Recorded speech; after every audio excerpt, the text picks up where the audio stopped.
Yeah, I'm back. Everything's working, everything's Chris. Right, I'm here, I'm going to be speaking about, I'm going to be exposing a powerful spirit.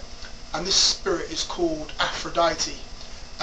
Without dedicating yourself wholly to God, your whole self, without dedicating yourself, your whole body, yourself, life to God, you don't stand a chance against it. It will just knock you out.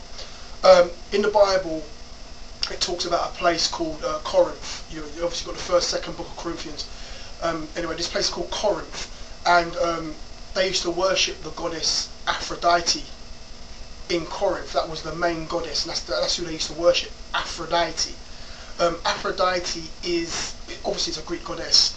It actually can trace its roots back all the way to, Assyrian times and way back before then if you do more study. Aphrodite is the goddess of love, beauty and sexual rapture. It's quite deep.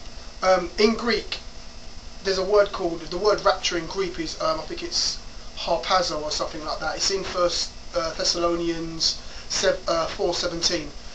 Basically, it's translated into the English, it's translated into caught up or taken away. The state of being transported by lofty emotions or ecstasy. It's also an expression of ecstatic feeling, often used in the plural, obviously self.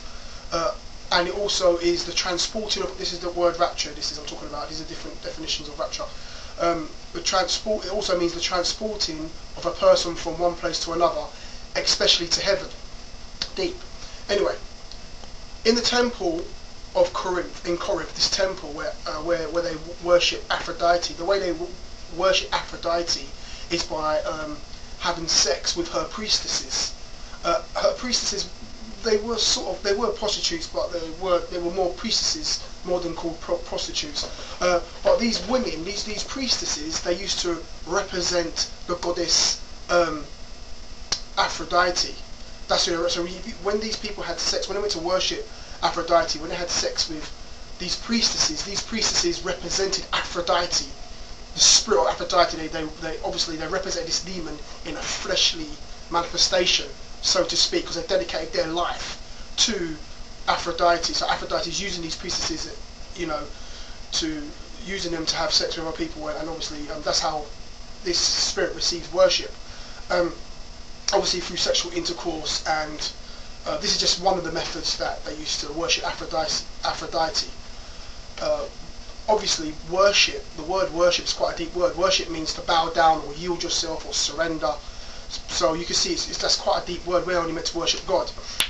Anyway, I wanted to just do a little quick sideline. I was talking to my friend a little while ago, and he was saying to me that in Africa, some of the women that are witches, and what they basically do, they dedicate their private parts to evil spirits, to spirits of snakes, to spirits of reptiles. They dedicate their private parts to these demons, and then they have sex, and then people have sex with them, and obviously they get possessed. So just a little sideline. So what I'm saying is, don't fornicate, because if you fornicate, you could be all sleeping with somebody who's dedicated their private parts to some demon, and you're having intercourse with that person, you'll get possessed. I just thought I'd put it in a quick sideline. Anyway, back to what I was saying. The spirit of Aphrodite is still calling for worship today. The same spirit that was back in Corinth, that same spirit Aphrodite is calling for worship today. In July 2008, even today, which is Saturday, 10 o'clock, even now, it's calling for worship. And the way it's calling worship is through pornography. Woo! I'm going to knock some demons out today. Step on some people's toes, like, boy, it's got to be out there. It's through pornography.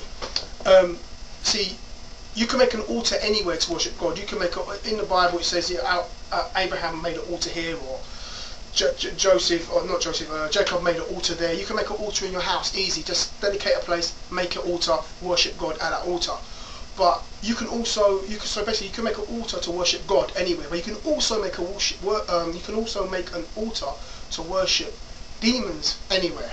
That sounds quite deep. This is obviously going out to Christians, definitely.